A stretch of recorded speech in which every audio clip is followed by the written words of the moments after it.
Good morning all of you. तो मैंने आपको ठोसों के अंदर दोष सारे के सारे करवा दिए हैं। आप पहले वो वीडियो देखिए। अब आपका लास्ट पार्ट बचा है। लास्ट पार्ट वो थोड़ा बड़ा है लेकिन उसको वो भी थ्योरी का ही है। ठीक है। उसके अंदर क्या क्या है? उसके अंदर है हमारे जो ठोसों के विद्युतीय गुण। उसके अंदर जो एन प्रकार पी प्रकार के आएंगे अर्धचालक। उसके बाद में जो हमारे होते हैं प्रतिचुंबकीय, लघु चुंबकीय, अनुचुंबकीय, फेरोचुंबकीय और लास्ट लास्ट में पेरा विद्युत। ठीक है। जो हमारे वो सब हम पढ़ेंगे। ठीक है। तो सबसे पहले मैं आपको पढ़ाता हूं ठोसों के विद्युतीय गुणधर्म। ठीक है। क्या पढ़ेंगे हम? ठोसों में विद्युतीय गुण। ठीक है। ठोसों में विद्युतीय गुण। अब ठोसों में विद्युतीय गुण क्या होता है? ठोसों के अंदर विद्युतीय मतलब जो हमारे ठोस हैं, आयनिक क्रिस्टल हैं, उनके अंदर विद्युतीय गुण मतलब कि वो विद्युत के सुचालक होंगे, कुचालक होंगे या फिर अर्धचालक होंगे। ठीक है। आपको सारी चीजों का मतलब मैं बताऊंगा क्या क्या होते हैं। चालक मतलब आप वैसे जानते भी हो, नाम सुना सुना है तो ठीक है। फिजिक्स में भी आता है ये आपकी ये चीज। ठीक है। तो मैं आपको बताता हूँ ठोसों में विद्युतीय गुण। अब ये क्या होता है? ये चालकता परास पर डिपेंड करते हैं। किस पर डिपेंड करते हैं? चालकता परास। ठीक है। किस पे डिपेंड करते हैं? चालकता परास। अब चालकता परास कहां से कहां तक की होती है? टोटल जो हमारी होती है 10 की घात मतलब कि कुल टोटल होती है 27 कोटियां। 27 कोटियां। कोटियां मत समझ लेना आप, जो हमारे वो गांव में होती है कोटियां, वो नहीं, कोटियां। कोटियां मतलब जो पावर में होती है ना, घात, उसको बोलते हैं कोटियां। ये कितनी होती है? 10 की घात माइनस के 20 से लेकर 10 की घात 7 ओम पर मीटर पर। ये होती है चालकता। चालकता की इकाई होती है ये, याद रख लेना। ठीक है। 10 की घात माइनस के 20 से 10 की घात 7 ओम पर मीटर पर। ठीक है। चालकता प्रतिरोधकता व्युत्क्रम होता है। ठीक है। तो ये हो गया।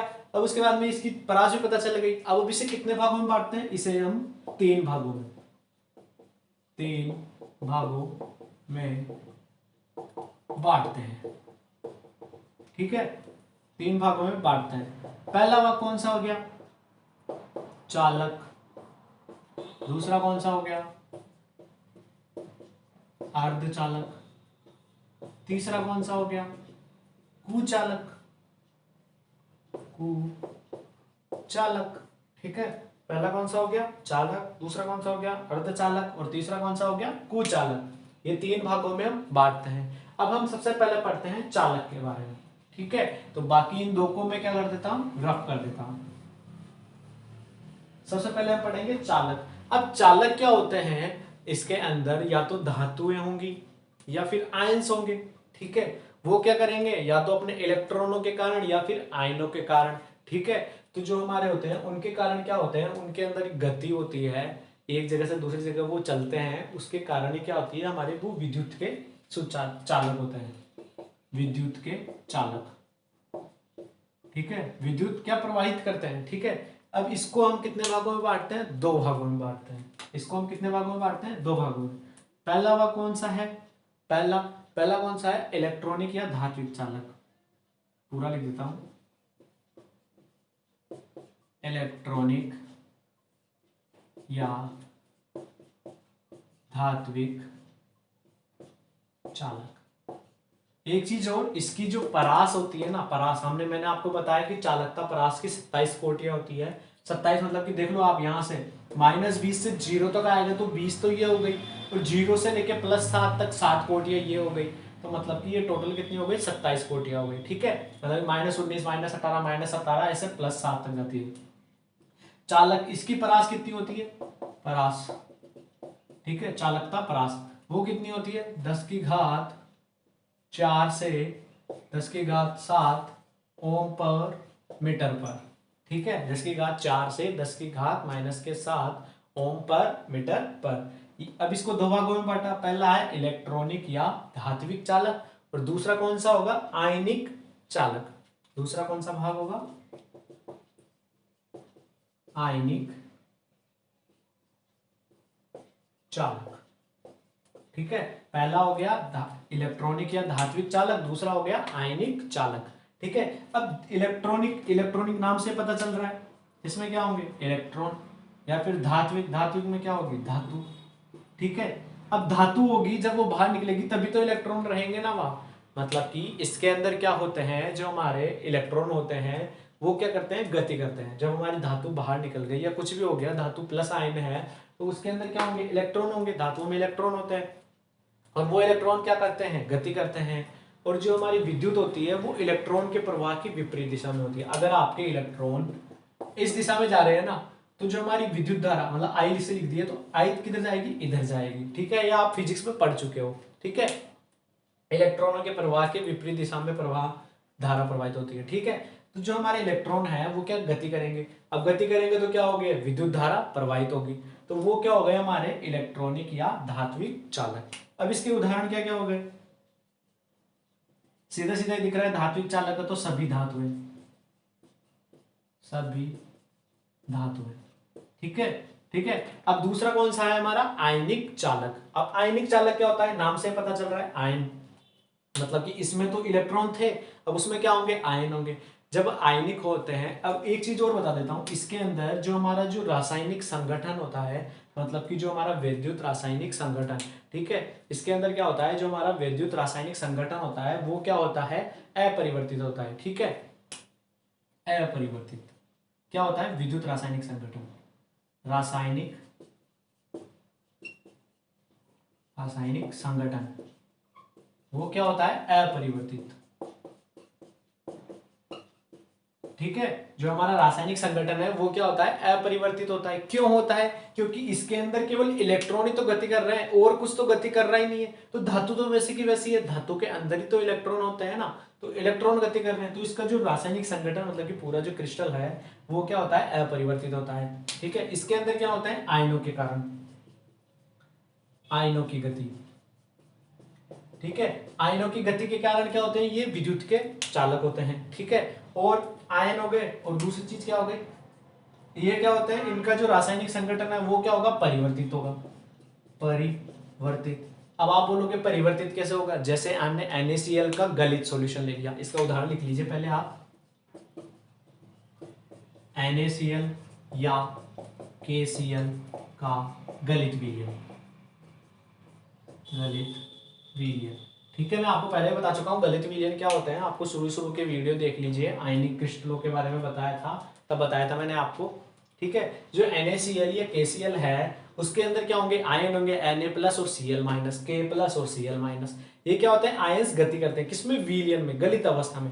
अब गति करेंगे तो बहुत सारे क्या होंगे, इधर इलेक्ट्रोड पे चले जाएंगे, बहुत सारे उधर इलेक्ट्रोड पे चले जाएंगे। ठीक है, तो वो क्या हो जाता है, कम हो जाता है। तो जो उनका आयनिक जो होता है हमारा वैद्युत रासायनिक संगठन वो क्या हो जाता है, परिवर्तित हो जाता है, और इन क्रिस्टलों को हम क्या बोलते हैं, आयनिक चालक बोलते हैं। ठीक है, आपको पूरा समझ में आया। चालक को मैंने दो भागों में बांटा, इलेक्ट्रॉन और आयनिक चालक। ये इलेक्ट्रॉनों या धातु के कारण होते हैं, ये आयनों की गति के कारण होते हैं। इनमें रासायनिक संगठन अपरिवर्तित होता है, इसमें परिवर्तित होता है। उदाहरण क्या हो गए, सभी धातुएं, ये क्या हो गए, NaCl या KCl का गलित विलयन।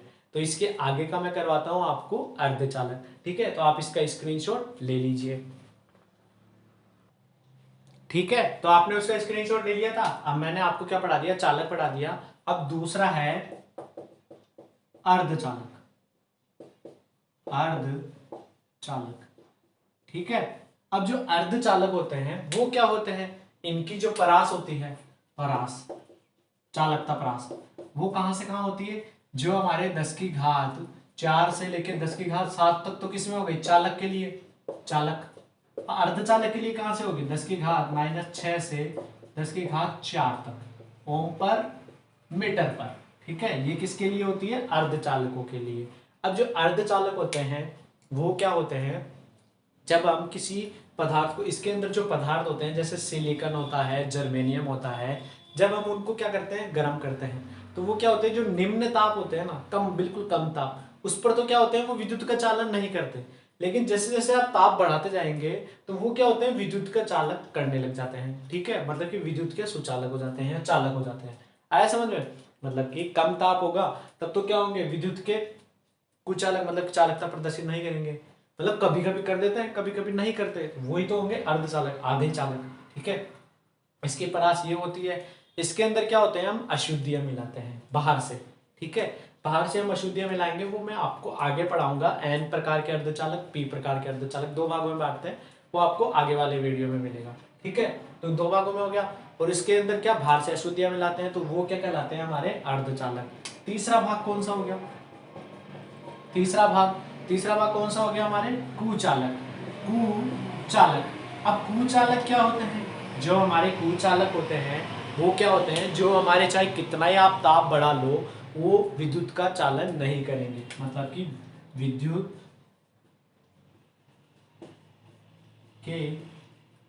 विद्युत का चालन नहीं करते, विद्युत का चालन नहीं करते, ठीक है। इसकी परास क्या होगी, इसकी परास होती है 10 की घात माइनस के 20 से लेके 10 की घात माइनस के 10 ओम पर मीटर पर, ठीक है। अब आप बोलोगे कि सर आपने ये तो ठीक है, ये दोनों तो एक दूसरे से लिंक हो गए, 10 की घात माइनस 10 से लेके 10 की घात माइनस के 6, इनकी जो बीच की वैल्यू है वो कहाँ गई, वो क्या होते हैं, वो सामान्यतः अर्धचालक या मतलब अर्धचालक या कुचालक, दोनों में से कुछ भी हो सकते हैं। वो आपके टेम्परेचर पर डिपेंड करता है, प्रेशर पर डिपेंड करता है, और जो धातु या फिर आप जो भी चीज ले रहे हैं, जो भी पदार्थ ले रहे हैं, उसके ऊपर डिपेंड करता है कि आपने कितना उसका वो ताप बढ़ाया, या फिर वो धातु किस प्रकार की, उसमें कैसे इलेक्ट्रॉन है, कैसे वो गति करते हैं, गति करते भी हैं या नहीं करते, ठीक है। तो वो क्या होते हैं, आपके उस पर डिपेंड करते हैं। तो जो कुचालक है फिक्स है, 10 की घात माइनस 20 से लेके 10 की घात माइनस 10 के बीच में है, तो वो कुचालक ही होगा, ठीक है। आप चाहे कितना ही ताप बढ़ा लीजिए, कोई मतलब नहीं है उनका, वो इसमें होंगे। इसके उदाहरण क्या क्या हो गए, इसका उदाहरण मैंने आपको नहीं बताया, इसका उदाहरण ले लीजिए सिलिकॉन या फिर जर्मेनियम, ठीक है। इसके उदाहरण ले लीजिए आप रबर, प्लास्टिक, ठीक है, लकड़ी और फास्फोरस, ठीक है। तभी तो आप लकड़ी और प्लास्टिक को यूज में लेते हो। आप कभी लाइट के बोर्ड पे जाते हो तो आप प्लास्टिक की चप्पल पहनते हो, लकड़ी की आप डंडे से मारते हो तो वो करंट नहीं आता, क्योंकि लकड़ी विद्युत की कुचालक होती है, ठीक है। तो आपको ये पूरा समझ में आया। अब हम उसको, इन जो तीनों चीज हैं, अर्धचालक, चालक और कुचालक, इनको हम इनके बैंड सिद्धांत के बार के लिए भी पढ़ते हैं, वो मैं आपको नेक्स्ट वीडियो में करवाता हूँ, ठीक है। तो आपको वीडियो अच्छा लगे तो लाइक, शेयर और सब्सक्राइब जरूर करें, ठीक है। Thank you.